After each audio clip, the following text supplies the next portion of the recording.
problems.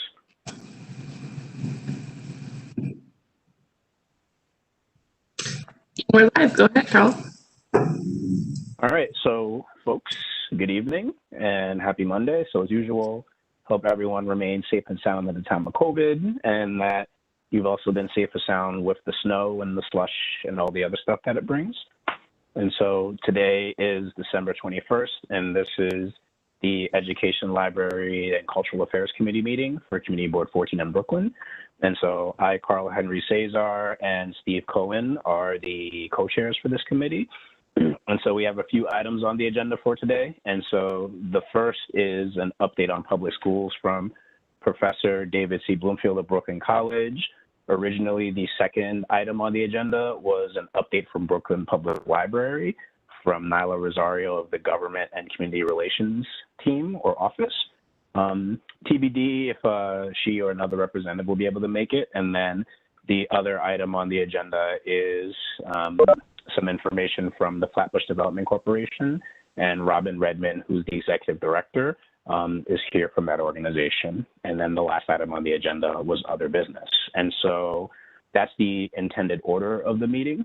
And so first up is going to be an update on the public schools from Professor David Bloomfield of Brooklyn College. And so quick update on him. So he knows a lot and he's written a lot, and he has been on various, media, whether it be TV or streaming or whatever, but he is currently the professor of education, leadership, law, and policy at Brooklyn College and the CUNY Graduate Center. And if you go to his website, then you can see basically an even more thorough breakdown of the various means through which he has been consulted in expert testimony, and also providing various expertise and guidance in various facets of education policy and other things that touch it. And so that's a very abridged version of all the stuff that Professor Bloomfield has done. I think you've used up all my time. Speaking. But at that point, though, I'll stop speaking and turn it over to him. Thank you very much. Thank you. I'm honored to be invited to speak to your committee tonight. A lot going on, not only in the schools, but I'm sure in all of your lives. So to take time out for a community board committee meeting speaks to your public service and commitment. So I haven't checked my Twitter for the last minute, so things may have changed radically. To talk about the current state of the New York City public schools or any public school system is kind of a joke at this point. The system is always changing. When I was talking to a reporter a few weeks ago, she said, well, is the glass half empty or half full? And I said, we have 1 million kids in the school system, more than that if you count charters and private schools. And we have 1 million plus glasses. Some are almost empty. Some are quite full. And that's the state of the schools. The state of the schools is the state of every one of those children and the state of every one of those teachers and principals carrying the burden, along with over 1 million parents and grandparents also dealing with their children's education.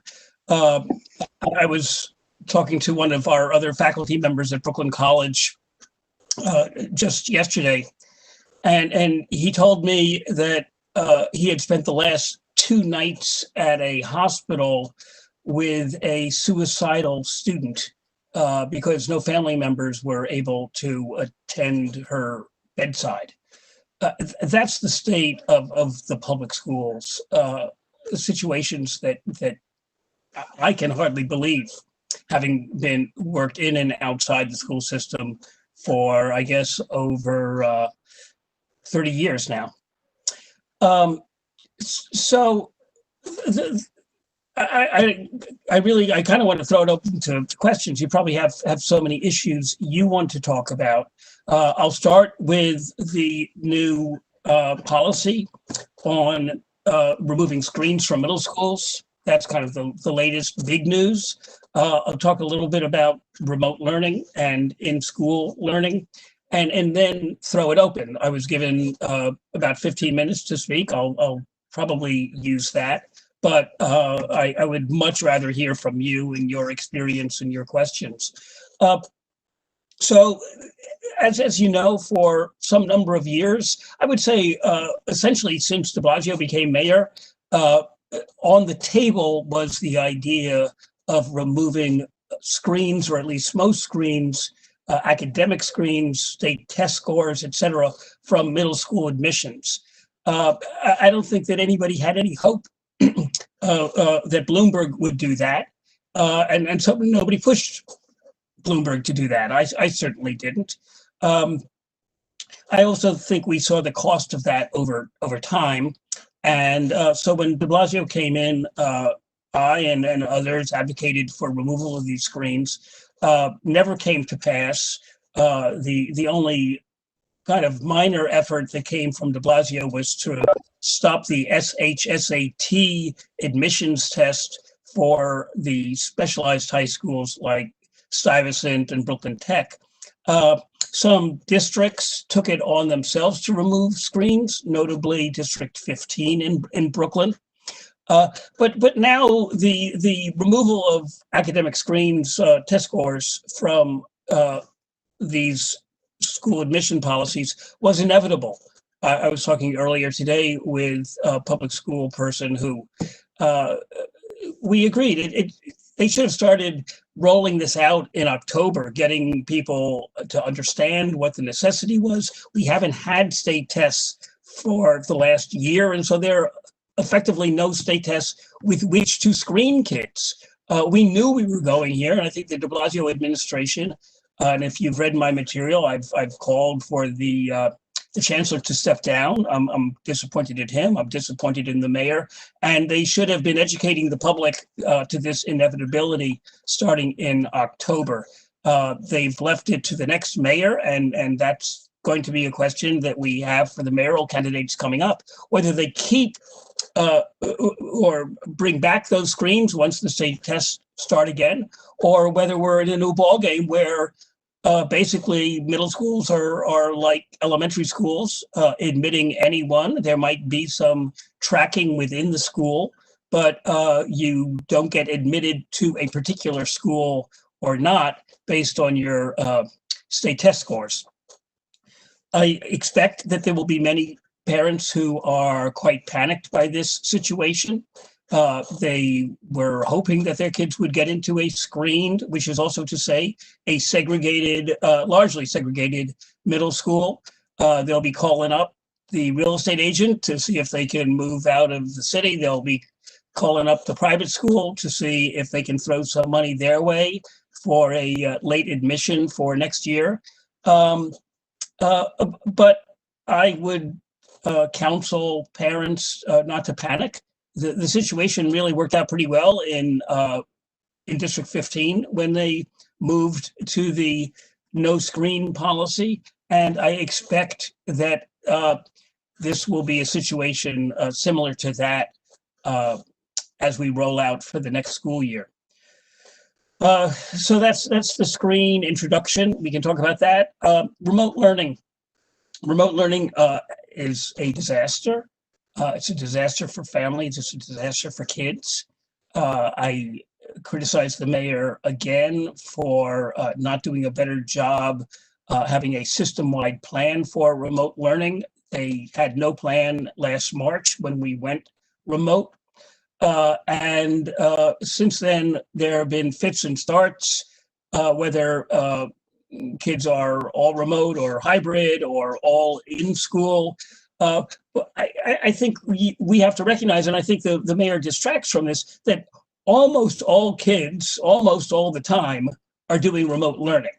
There are 190 students who have now been assigned to full-time, 5-day-a-week in-class learning, but that's not really true.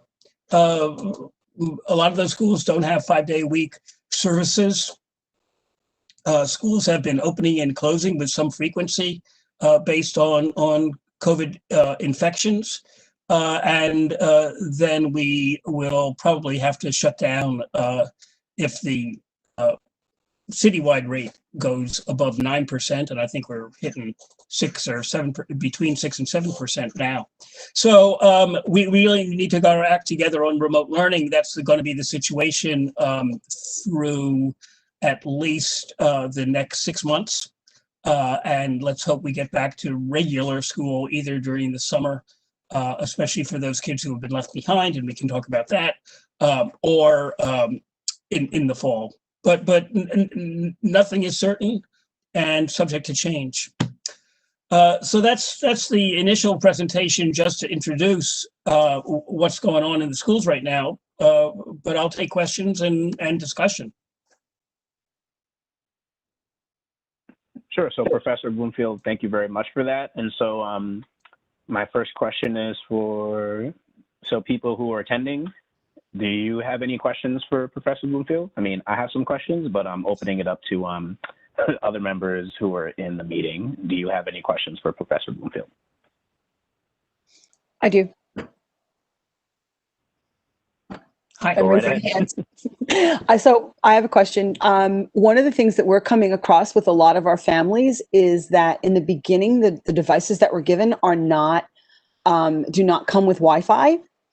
They're Wi-Fi enabled, but you have to have your own internet access. Right. There was some free internet access that was provided, and that ends, I think, at the end of this month. Is there something in place to pick that back up, or what are those families? Do you have an idea, like what's in store for those families? I don't have any word on an improvement to that situation. I know that the mayor has promised to, for example, wire the shelters where home insecure kids are often housed for a while, but that's not going to happen until the fall after this is over. So with that in mind, the rollout of devices has been, more promise than delivery, and I expect that will be true of hotspots as well. There is a hotline to call, I believe, for the hotspots. So if you go to schools.nyc.gov, that's the homepage for the Department of Education. If you want to just Google New York City Department of Education, it'll come up, and they have splashed across the front page COVID services, and you can probably try to access, get on a waiting list for hotspots that way. Also, whether it's your city council member or other representatives, try to get in touch with them, and they can help you secure those devices.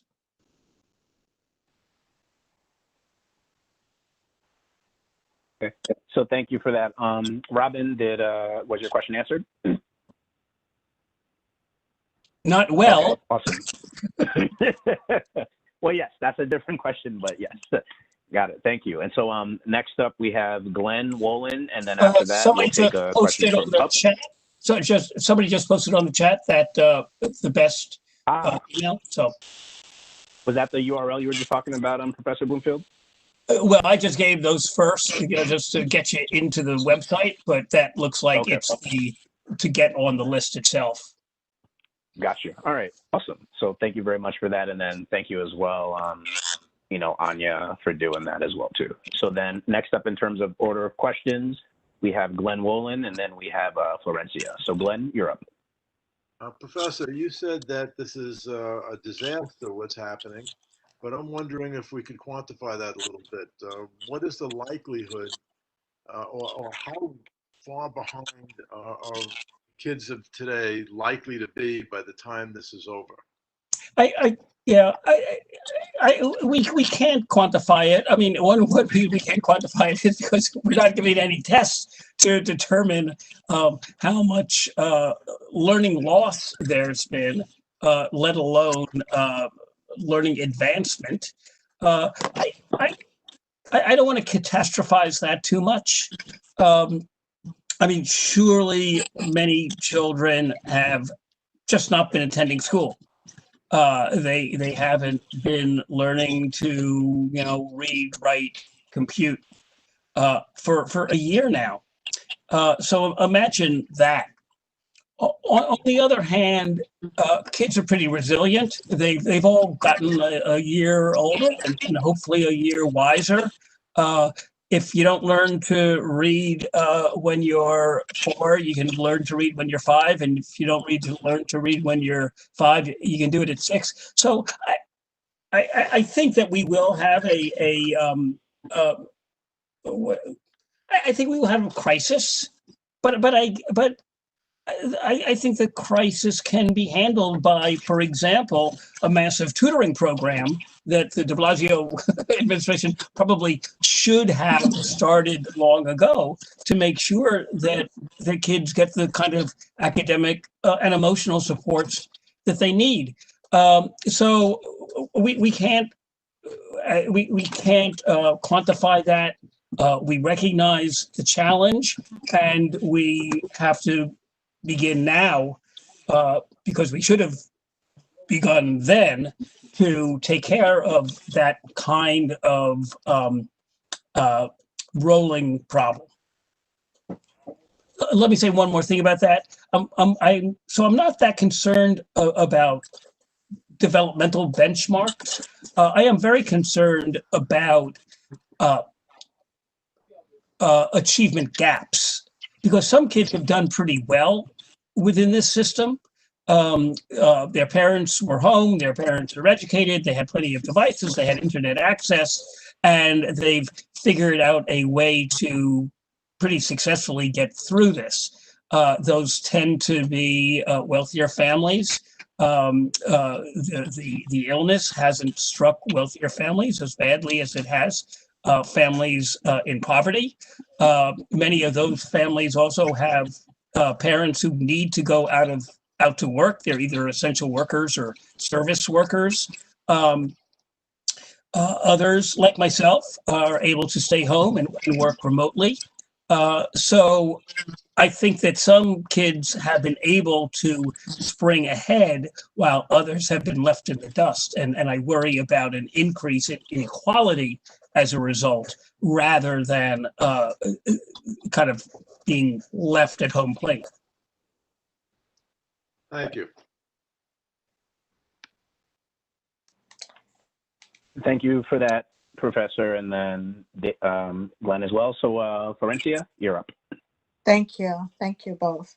My question is, the broken devices, or I've heard families complain that their children will have signed in, but the teachers aren't aware that they're in. Is there something that can be done, considering that we've just heard about this new strain, and whether, schools will go back to normal or children will still be doing remote learning? Are there plans in place now for the children that you're speaking about? Because there are many children in underserved areas that are really struggling, that have to be on their parents' phone when there are 5 children in a home or 4 children, and it's been difficult. Right. And then So I'll answer that, and you can answer the next one. So, Okay. So every teacher should have given students usually a phone number, so that the family can text or otherwise communicate with the school or the teacher directly if there's a breakdown in the device, so they don't have internet access and can't log on. Going back to this idea of, how do you quantify things? I mean, there are tens of thousands of kids who we really don't know what's going on. Even if they sign on and log on and we know that they did that, we don't really know if they're attending in any kind of serious sense of the word. I have friends who, these are well-off friends, their kid is in a learning pod with a private teacher, about 10 kids learning together. And all they do is log on just as like a signal to the school that, they're not going to be expelled or whatever.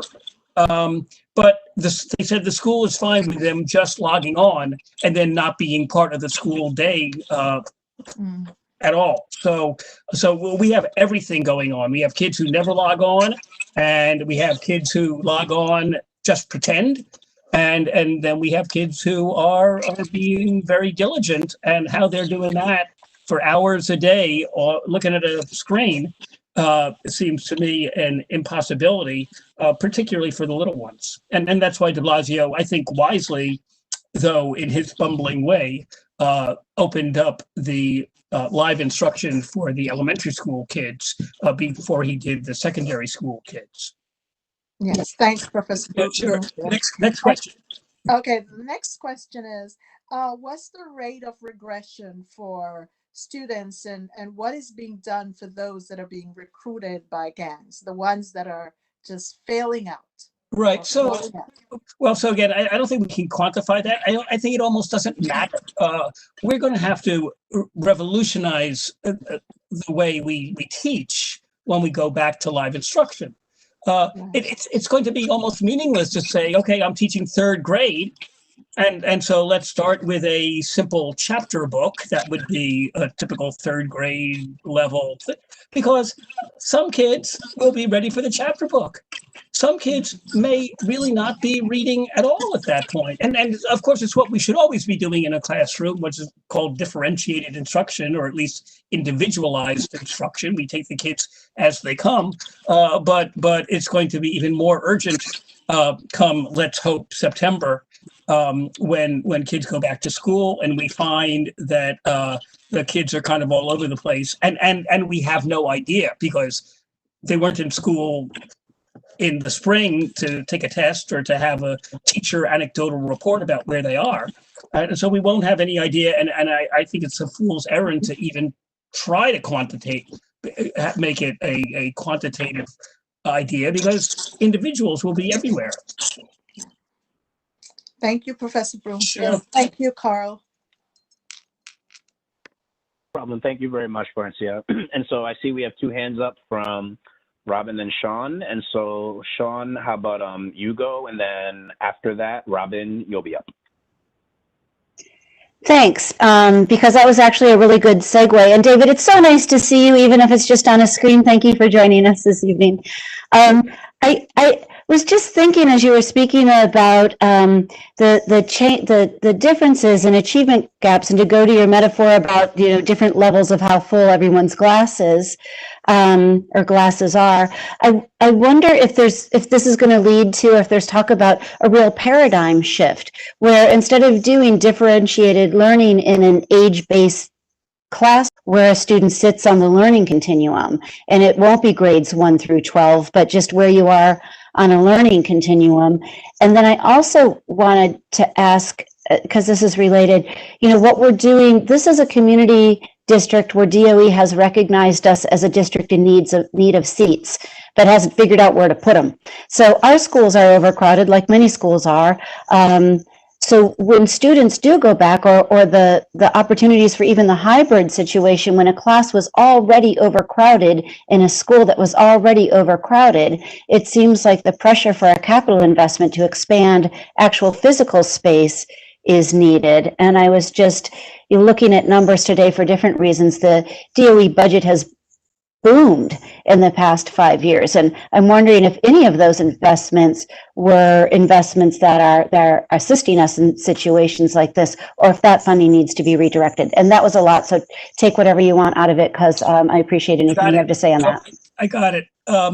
First of all, I just want to tell everybody that, I'm choking up here. I've known Sean for decades, and it's just so good to see Sean that it's hard to just go on. So, and it's Sean who invited me tonight, and I'm just a little sad and a little happy to see Sean. So the first question was this, continuum of learning.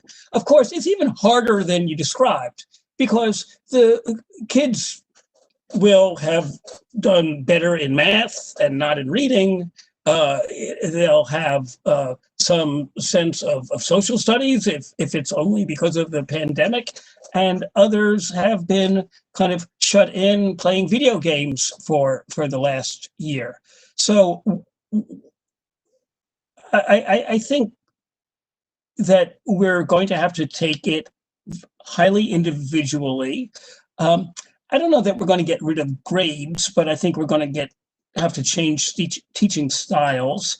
I'm very worried on almost the other side of your question, which is that we're going to continue remote learning, that we're going to buy a package of supposedly individually paced learning packages, and kids will not be interacting with one another. Kids won't be live with a caring instructor, but will be sitting in front of a computer screen again, because we've been sold a bill of goods that individualized instruction via the internet is the way to catch up. And I think it would probably be the worst thing to overreact to this problem of learning loss with commercial packaged self-paced instruction. So that's that. We always are behind the curve, behind the 8 ball when it comes to space. The middle school issue of unscreened schools will probably increase that. At least on a different schools will be differently. What if all these parents start applying to what used to be a screen school, so they're going to think it's a better school? Other schools will be under enrolled, or at least applied, and how the DOE is going to handle the difficulties of that new system, I think gives me the chills even more than robotized individual instruction, because the DOE has been horrible about planning for these eventualities, all of which are in plain sight. They're not even hiding. But every morning, the mayor seems to wake up and realize that he has some situation that he should have dealt with a few months ago. So the capital plan, I haven't looked at it for. There's always a 5-year capital plan that the DOE has. I assume that is still in place. And so whatever was being planned earlier will probably be the plan until they can look around and change the plan, which they do all the time. But it's a moving target, a particularly moving target now with the change in middle school screens. Another unsatisfactory answer, but yeah, no, thanks for waving your magic wand at that one. Thank you very much for that one, Sean and Professor Bloomfield. So next up, there's Sean and I are just going to go out to dinner now. Well, Sean just had some water from her glass, and so the metaphor we're keeping the trend consistent. So, but okay, next question. So we have a few exactly. So we have a few people, and so in terms of order, so Robin will be up, and then after Robin we'll have Steve, and then after Steve we'll have Nina. So Robin, you're up. Okay, hi. So I'm going to ask a question that for our organization, because we run several after-school programs and learning labs, and most of them are in person. Our junior high are all remote. My question to you is, what do you think we should prioritize? While we have the kids with us at this time. Well, I'll give you the canned answer. I don't know if it's right, but the canned answer right now is socio-emotional learning. Just getting those kids out from the video game, together, and to have essentially a kind of trauma counseling situation. Again, we don't know what these kids are going to be bringing in. They've had deaths in their families. They've been cooped up in 1-bedroom apartments with 6 people. We don't know what they've kind of picked up, just in terms of, the political situation that we're in, and will remain in, whether Trump is the president or not. So I think what I've been reading, and I suspect it's true, though I am, I'm a professor. I believe in reading, writing arithmetic. But the first thing is to just find out how everybody is, because you can't learn if you're troubled. You can't learn if you're hungry. You can't learn if you're going to be going home to a situation that's, crowded and or dysfunctional. So everything that I've been reading is, especially for an after-school program, if we have the money. I mean, thank you, Senate and House today for the almost $1 trillion COVID relief bill, but we don't know how that money is going to trickle through the system. I expect that Cuomo will be taking a lot of money back from programs and reinvesting it where he wants within state government and within regions. But if we get what we want in terms of after-school programming, I think the first thing is, as we said, educationally, the first thing is to assess where the kids are at emotionally. And you got to have some fun.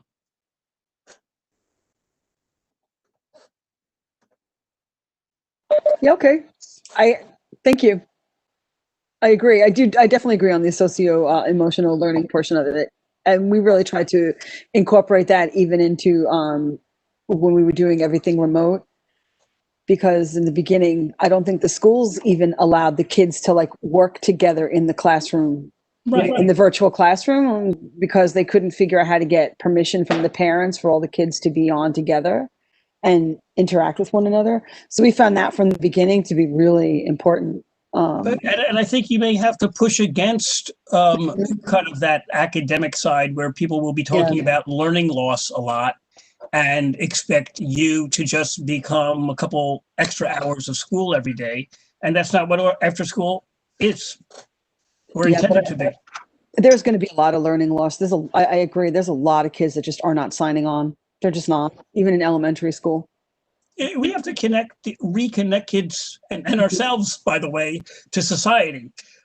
So that's the first order of business. Yeah, very true. Thank you. Thank you very much. Awesome. Thank you very much for that. And so next people up, we have Steve. And then after Steve, we have Nina. All right. Thank you, Professor Bloomfield. I guess my question is kind of picking up on Florencia's and Sean's questions a bit. I guess we've seen that at least in some areas of the city, there have been folks who moved kids to private schools. There have been families that have moved out of the city entirely, perhaps for other reasons other than education, but education being one. And as Florencia alluded to, you also have older kids who some have probably dropped out of the school system because of what's going on. So I guess I was curious if there have been any. Well, I think Florencia asked a question about data, but in terms of will there be any long-term impact? Will we see by 2022, let's say, that there's reduced enrollment in certain areas because of what we're going through now, and maybe that impacts Sean's question about available space? I'm just wondering if that's something folks have been thinking about. Right. So the estimate is, I guess that we're down about 100,000 kids. Again, estimate. Some of those kids will come back. Of course, given the fact that it's 2 years, our 11th and 12th graders won't be in the system anymore. Let's hope that they've moved on to college or some sort of constructive post-secondary endeavor. And enrollment is going down anyway. So we shouldn't just because it's lower enrollment doesn't mean that everybody has left. But I suspect that there'll be a sizable number of kids who have left for either other types of schools or schools outside of New York City. But you know, we have 1,700 schools. So let's just say that there are 10 or 20 classrooms per school. So what if you have one less kid per classroom? I mean, it wouldn't be evened out that way, but it is pretty widely distributed. And so it's going to be really hard to tell, what particular school is impacted which way, up or down. So I don't think, again, we talk about the system, but the system is pretty meaningless when it comes to a Tushy and a seat.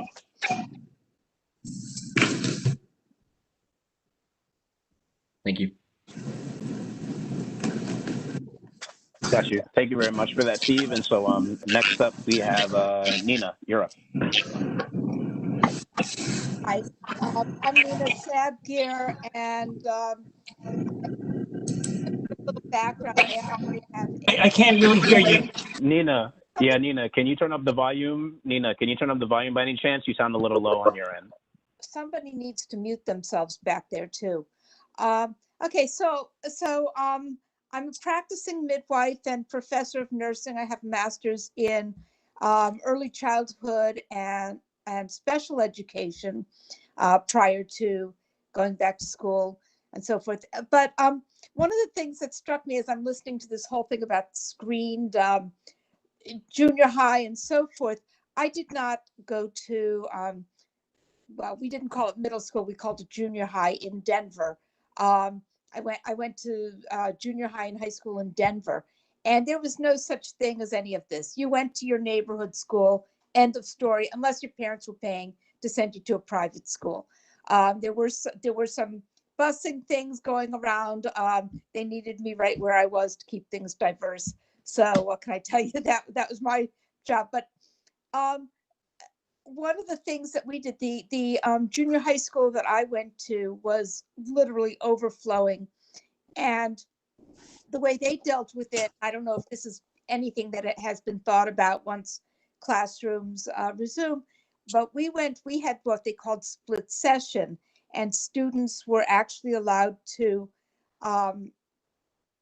weigh in on which session they preferred, whether it was the morning, which started at like 6:30 in the morning, or the afternoon session. And it worked out actually very, very well. I took the morning session and had lots of babysitting jobs.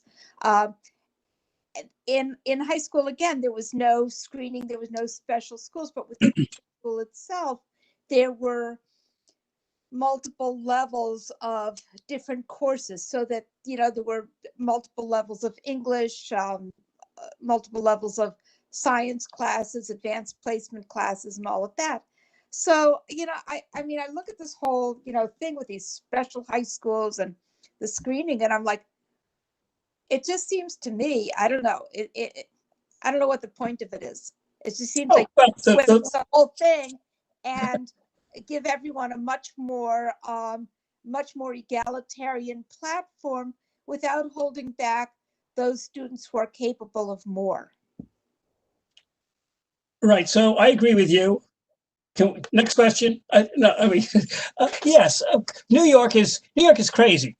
New York. I mean, our screening is out of control, and particularly with this idea that we have whole schools that are set aside for kids who are supposedly gifted. I've written about that elsewhere. That a kid is often good in social studies or English or math or science. Very rarely do you just find this prodigy who's like good across the board. Yet we've kind of macroized their intelligence to account for every subject area, and it really is mostly about race and income and not about intelligence. And so to keep the middle class, to keep mostly white families in the city, we set up these individual schools rather than having in-school tracking, which is more what you experienced in Colorado. Yeah, I think there are problems with in-school tracking itself. Sometimes you just sort of get these kids and you just track them in the highest track the whole time, so they might as well be in a segregated school. But oh no, I was not in the highest track math class. I will vouch for that. My geometry teacher passed me because he couldn't stand the thought of having me a third time. Right. So I think that what we're going to go into is more that kind of situation. I think because we're so used to it, that there will be some parents who leave the city or leave the public schools because of that. But I think it will become part of the wallpaper of the system after a couple of years of just finding out that, those kids are just like other kids. And, we do,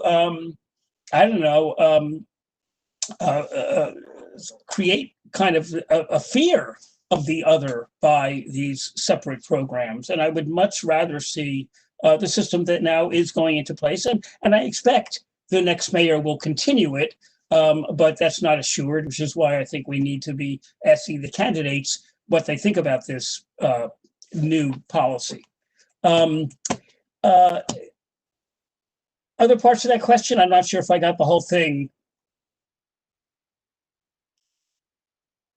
The issue of in really crowded schools of doing split sessions. Oh yeah, the split session. Well, the split section, I mean, you seem to have flourished under that. It's not a optimal situation. Kids are having lunch at 8:30 in the morning after a couple of hours of school. That actually happens in New York City now too. It was proposed as an answer to the COVID problem to be able to have sufficient social distancing in a classroom by essentially breaking the enrollment in half. Half would go in the morning and half would go in the afternoon. The chancellor dismissed that as saying, well, there wasn't enough time to clean between classes. It didn't happen. I think it's always a possibility. It's probably, in my sense, a kind of pretty far down the line what you do deal with it. But if we have overcrowding, we have overcrowding, and you have to go into situations like that. Midwood High School in the neighborhood was on split session for many years. I don't think it is anymore, but it's even possible that it is, and it's just an accepted part of the scheduling for Midwood, which has been overcrowded for many years, and by the way, also has multiple tracks within the building.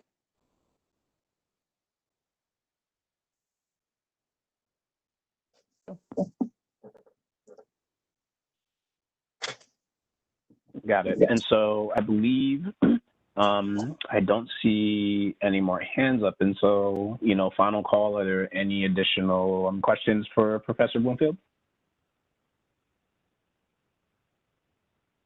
Okay, I don't think so. And so, Professor Bloomfield, thank you very much for Thank you very much. I really appreciate it. Anytime you want me back, remote does make it easy.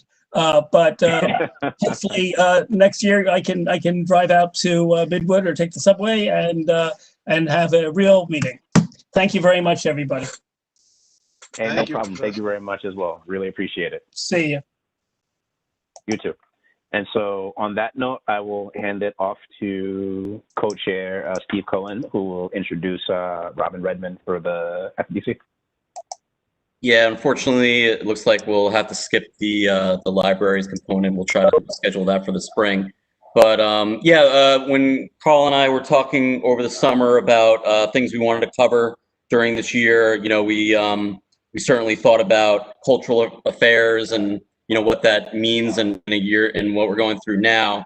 So certainly, we were aware that Flatbush Development Corporation at the very least had sponsored or helped organize some outdoor concerts at neighbors' porches around Ditmas Park during the summer. Obviously, cultural affairs during the winter or things along those lines are a little more difficult to pull off. But obviously FDC is an important part of the community, and not only with regard to cultural affairs, but with regard to education as well, as Robin had mentioned earlier. So with that, I'd love to turn it over to Robin Redmond to tell us what FDC is doing education-wise and cultural affairs-wise right about now. Sure. Hi. So good evening, everyone. Thank you very much for having me. It's nice to see everyone's faces. Some of them are new, so that's also fun too. It's really interesting to see how quickly you can pivot your organization and keep right on running and keep right on doing things. And what was even more amazing is, I think, like the professor said it, now that everyone's remote, there's a lot more time on people's plates. So one of the first was Roy Nathanson, which is talking about who does the porches, the music on the porches. He actually provided a sliding scale or free music lessons through FDC this summer. So that in itself, was pretty amazing, because I don't know how many know who Roy Nathanson is, but he's a professional musician and world-renowned professional musician who was running porch concerts, in Ditmas Park, and then just got a group of musicians together and said, hey, let's do these music lessons on the porches, for kids who can't afford music. So you look back at that and I'm blown away. And then there was a gentleman, I'm just looking up his name because I'm horrible with people's names, who came out and said, my neighbors over here, they need some help promoting their businesses. And he just went down, and he's a professional photographer, and he lives in the neighborhood. Stephen Lovekin is his name. I think I'm Stephen Lovekin. Anyway, so he went down and did a slew of pictures of small businesses, just of like natural pictures, people at the counters. And so we did a big art show about that. And right now that was picked up by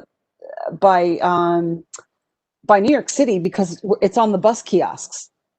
So so Cortelyou Road merchants are like plastered on subways, on buses, and all over the place. All because this really nice gentleman came along and said, hey, how can I help? Right? And from that, they came up with the photo display. They did an art walk on Cortelyou Road around that. And here we are, now we're being promoted across New York City. So I think what's amazing to me is not what we're doing, but how it's happening, because it's happening because of our residents, right? They're coming out and they're saying, hey, I have this idea. How can we make this happen? And I have the time to do it, and let's get it done. Right down to the fact, like, I don't know. I think one of the things I'm really surprised about was somebody gave us funding so we can put up holiday lights, because the small businesses can't afford to do the holiday lights this year. But the thoughts behind it were, if you can get the city to allow you to pay for some of this, we'll help you with some of this. But I think, the thought was, wouldn't this really lift everyone's spirits? So we've never had professional lighting on Newkirk. So now we have it on Newkirk along with Cortelyou. And I just think like that is something where you come out and you see those lights and, you see the snowflakes. I don't know. I think that's really cheerful, and it just kind of changes like your attitude a little bit on a dreary night when you walk out and it's cold and it's damp and you see this and you go, oh yeah, right. This is where I live. This is where I work. This is where I play. And some of is there a lot going on? Yeah, there is. It's so interesting to try to put it all into words. We have 5 after-school programs. Only one is remote, which is our junior high school, because schools are closed, which means that program is open to any junior high school age child they want, that wants to be part of an after-school program. I don't know how, but the basketball coach has pulled off basketball online, and he gets about 15 kids every class. He does it once a week.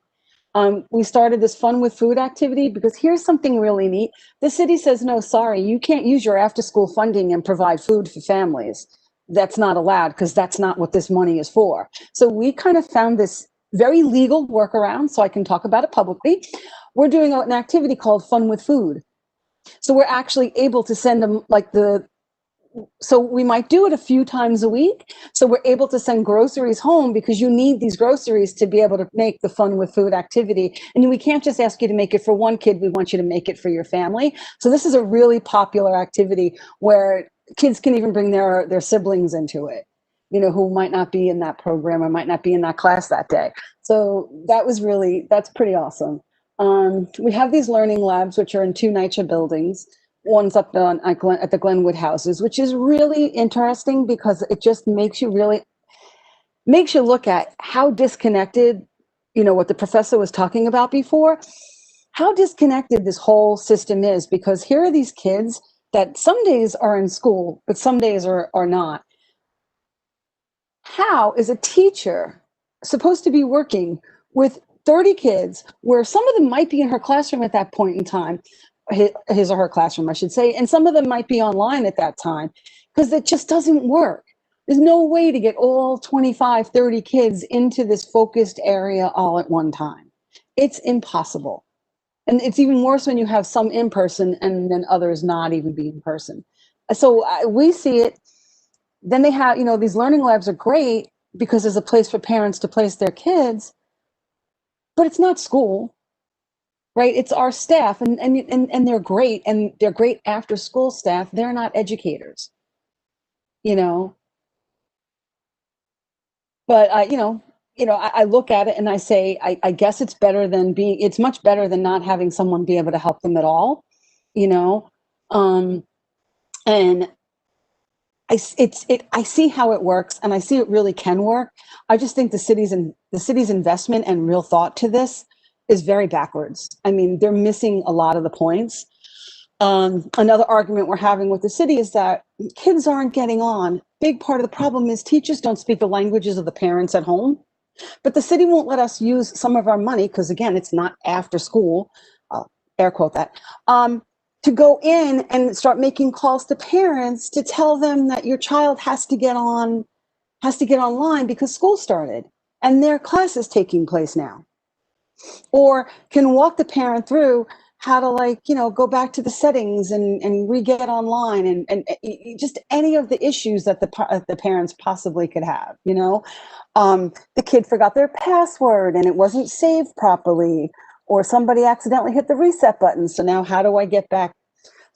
There are all these issues that a teacher can't resolve. The Board of Ed, the schools that we work in, they can't resolve it.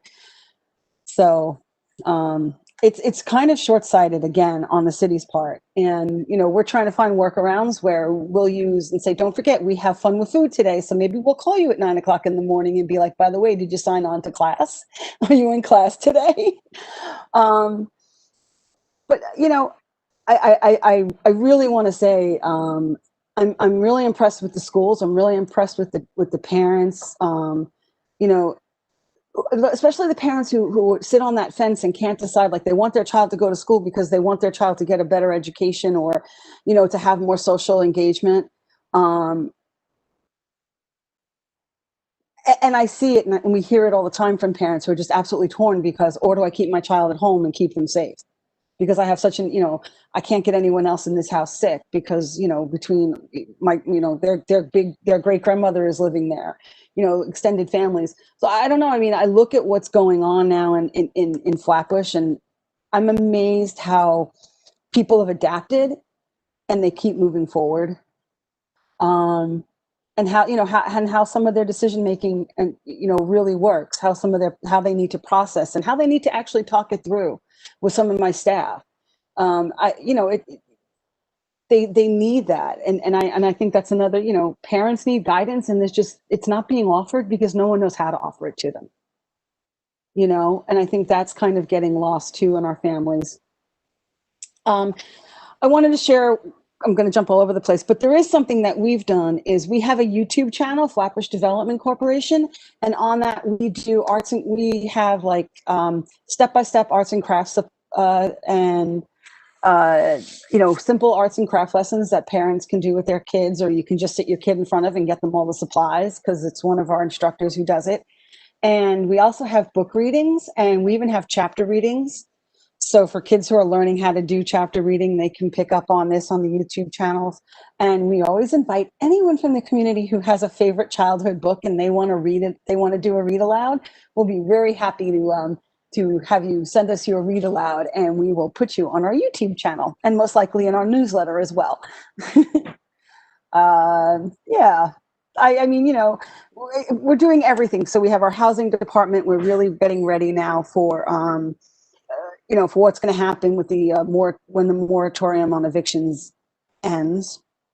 Even though it wasn't full moratorium, we have our first person has been evicted from has been evicted through housing court like a couple of months ago, month and a half ago now, or a little over a month ago now. But once this ends, the floodgates are going to open up, and you know, where is the funding going to come from to help keep people home? Otherwise, we're going to have a huge homeless population here in New York City.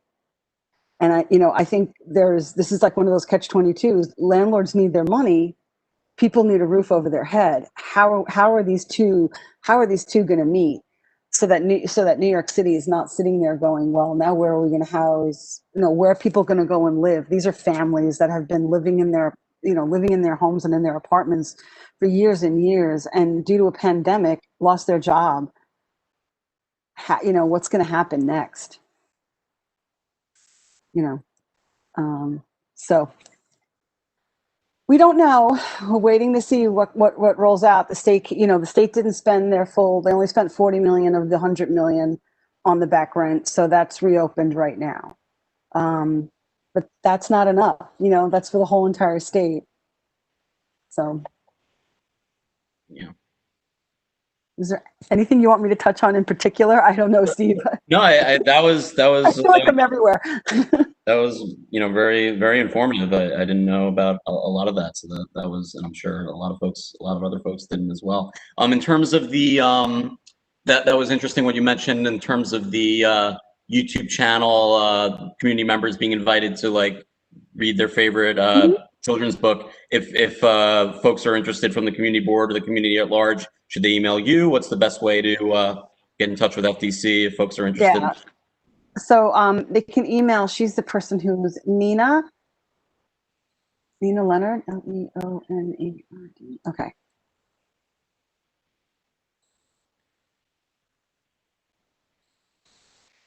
I just got to check. I think that's how you spell Nina's last name. Yeah, Nina's been the one that's been posting them, and she's the one that's been sending them out. So if you also want to email Nina, she can add you to our mailing list. We've been doing a very informative newsletter that we probably send out every other week. We don't really, we're pretty good about not over newslettering people, except for right now, because of course we're asking for donations. But welcome to the world of a nonprofit. That's what's going to happen. But yeah, absolutely. So that's Nina Leon, right? Okay. Yep. Mm-hmm. Great. So you can email Nina. Okay. I should have been more specific. I see that Florencia has her hand up. Florencia, if you wanted to ask a question.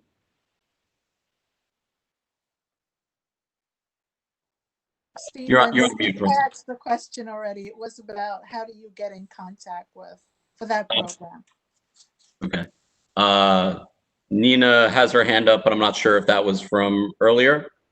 Nina, did you have a question for Robin?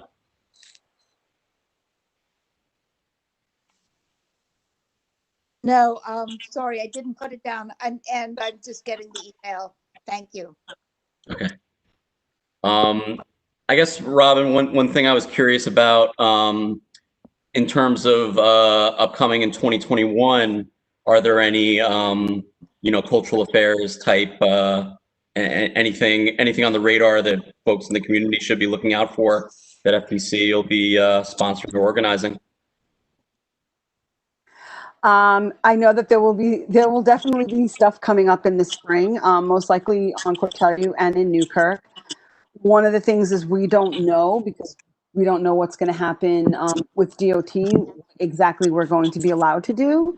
But I would expect there to be, no matter what, some kind of showcasing happening like on Cortelyou in Newkirk, whether it's in the stores themselves or right outside the stores. But we'll definitely keep it in the newsletters.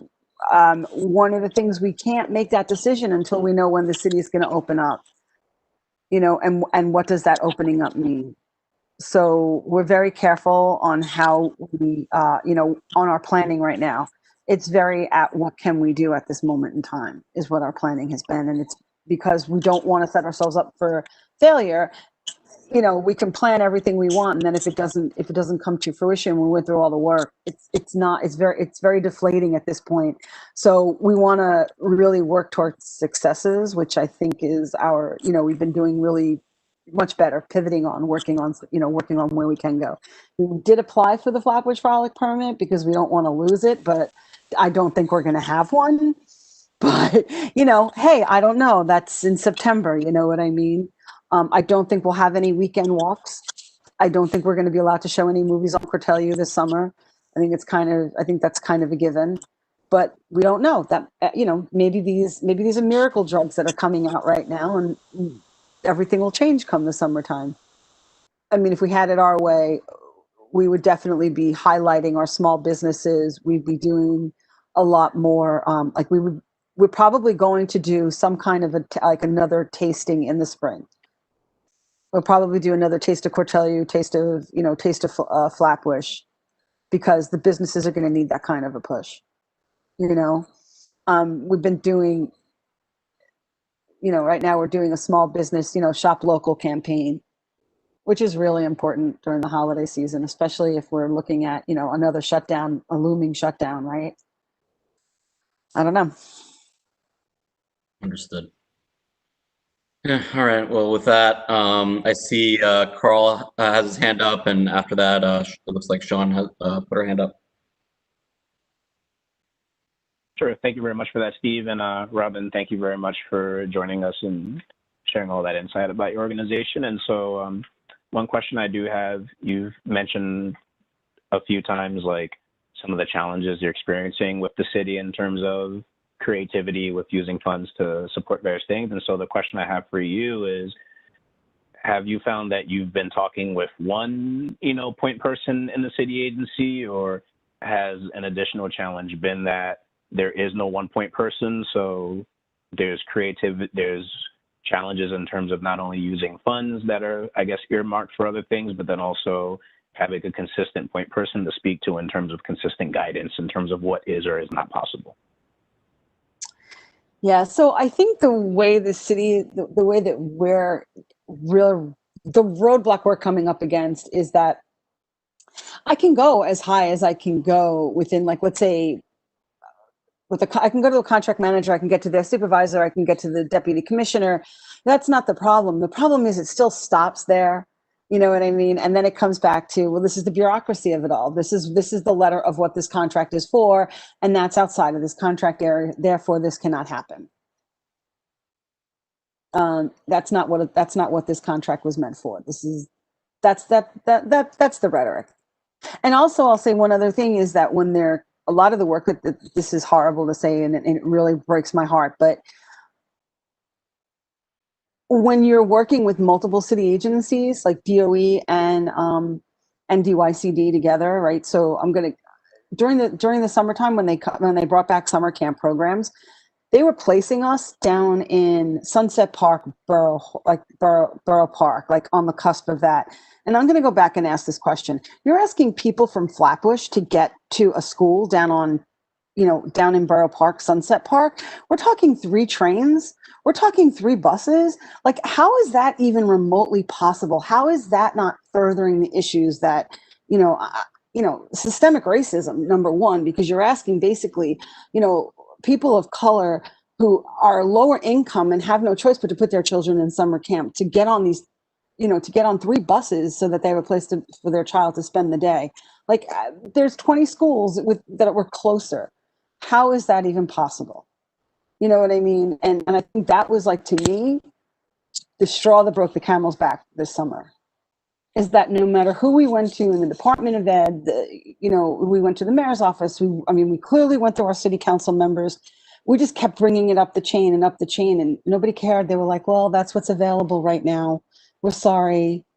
You know, like, where's the thought about the people that you're actually serving? That this is the people that these programs are actually for. And it just got lost. Gotcha. Thank you very much for sharing that. I appreciate that. Yeah. Thank you, Robin. And Sean also had her hand up.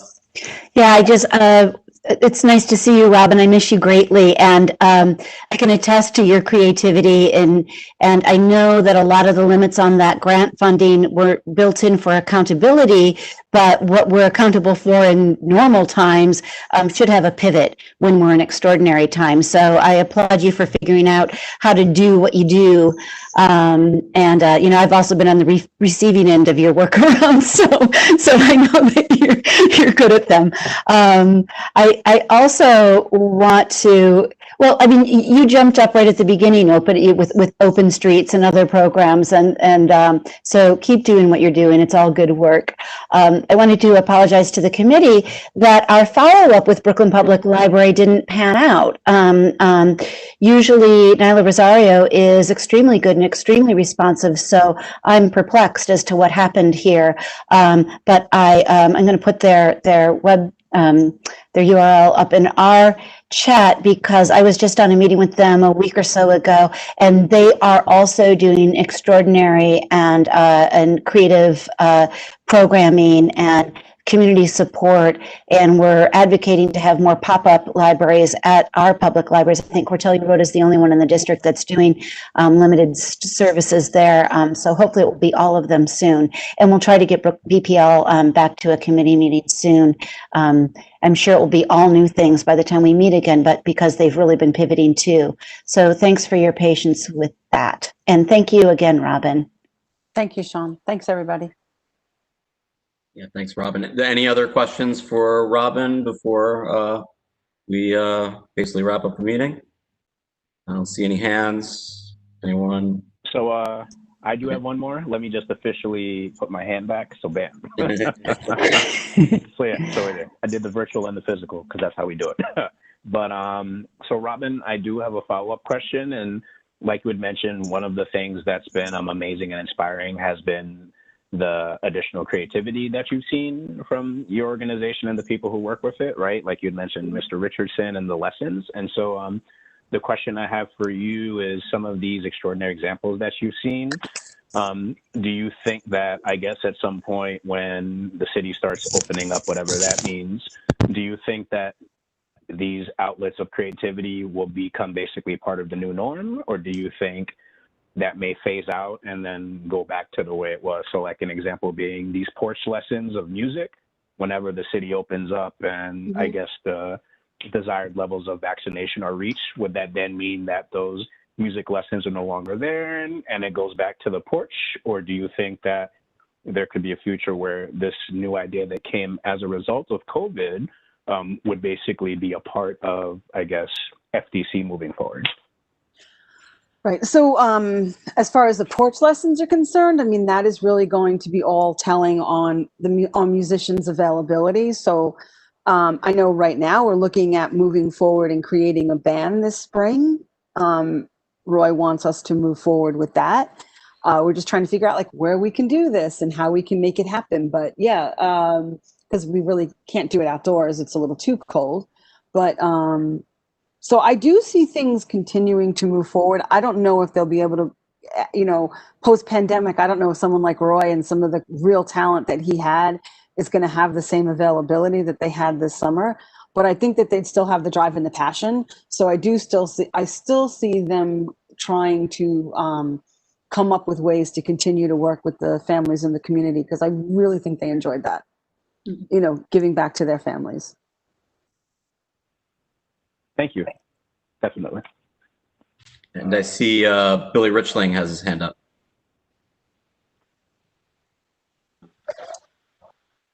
Hey, just wanted to point out quickly that I just tried signing up on FDC's website for the newsletter on the Stay Informed page, and it looks like I'm getting some sort of error message. It says, please select at least one list, but there doesn't seem to be that option. So I don't know if that's on my end or yours, but just wanted to make you aware.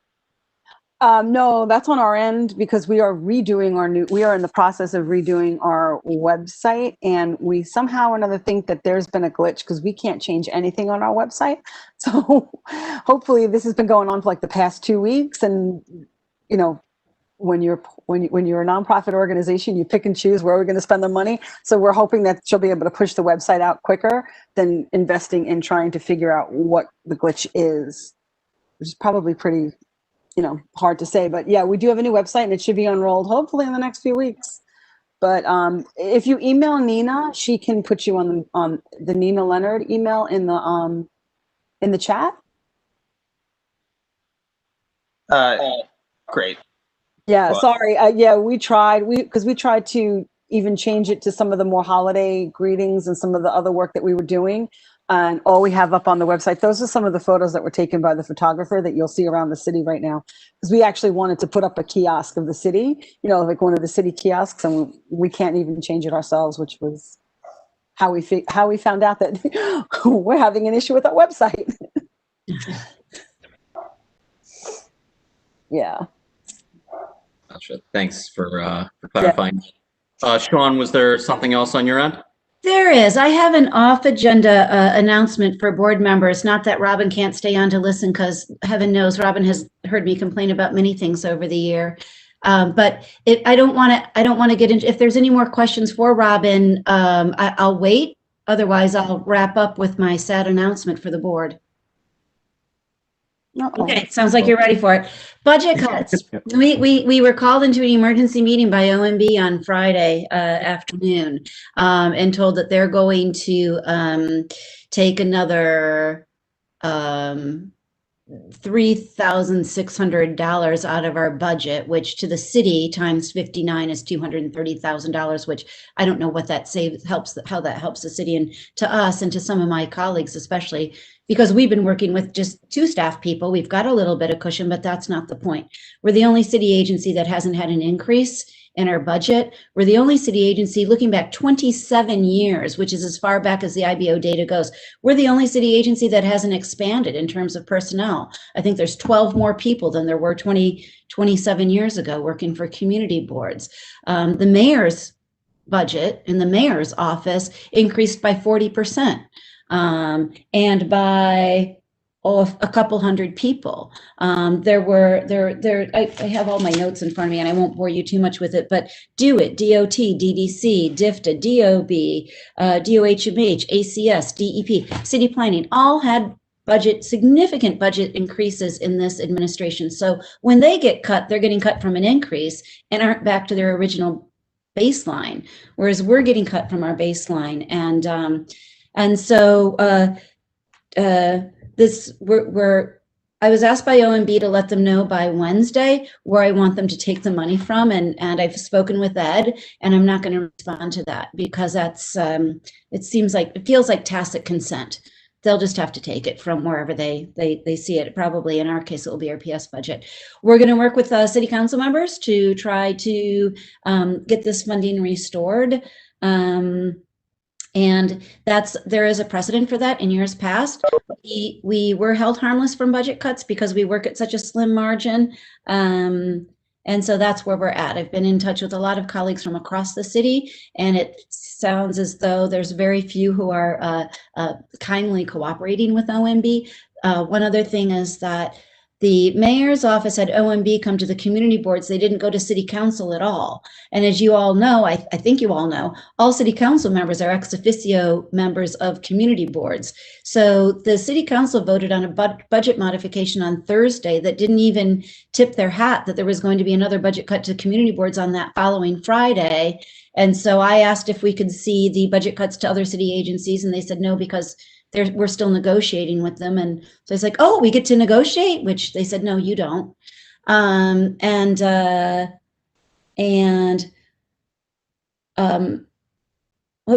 I also asked if city council had been informed, and they had not, although now our members know.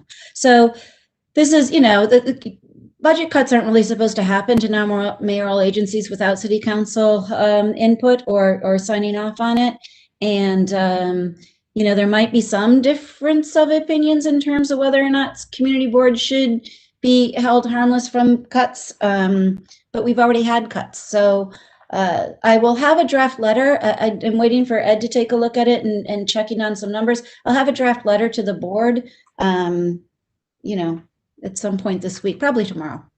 But wanted to tell you because it's a board matter, and we were told, oh, and the invitation was district managers only, it said, as if we are as if we don't answer to a 50-member board.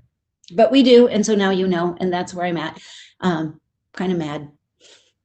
Well, that's a bummer way to end the meeting, but Bill, I think Billy might have a question about this, or at least has his hand up.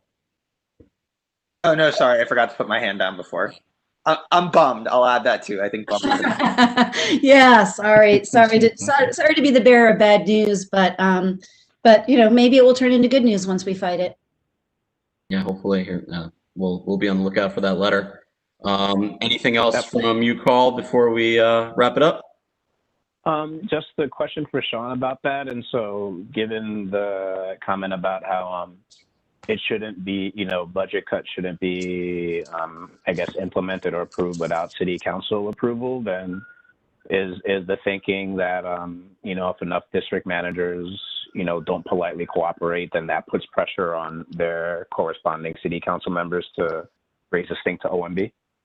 Oh, not necessarily. I mean, if city council members might raise a stink because, I spoke to Kalman today and he said, because he calls on us for regular service delivery because his staff is so small and they're working more on policy and drafting legislation and stuff, they'll call us all the time. And Simca Felder's office calls us all the time. We get calls all the time from city council members saying like, hey, we've got a constituent who has this problem. Can you help? So, Kalman said to some extent, not that we agree all the time, but to some extent, he uses us as part of his staff to get his work done. And also, he and Matthew Eugene both served on the community board, and so did the speaker of city council. So I don't think we're depending on not playing nicely with OMB to incentivize the council to be on our side. I think that most of them just will be out of principle. And as far as not cooperating and sending the email, it doesn't mean they're not going to take the money. They took the money without telling us back in July when they took the original $8,000. So they can just reach in and take it, and they will. I just don't want to be on record having given it. It was back, you remember back in the fall when they were like, we'd like to know if you'd like to volunteer to lay off your members of your staff. Here's a handbook as to how not to run afoul of union rules to do it. And we were like, put that in writing. And of course, they never did. Gotcha. Thank you. Yep. All right. Well, with that, hopefully that's not so great, but hopefully, maybe we'll deal with this and we'll see the other side of it. Wanted to wish everyone happy holidays and looking forward to seeing everyone after the new year. And stay safe and healthy, everyone. Same here. Thank you. You Thank you as to well, this committee. Holidays, everyone. Thanks a lot, folks, and happy holidays. Are we And happy New going Year. to the meeting now, Sean? The police precinct? I'm going to try to jump on. Yeah. Me too. Good night. See you all there. All right. Happy holidays. See you later, folks. Have a good night.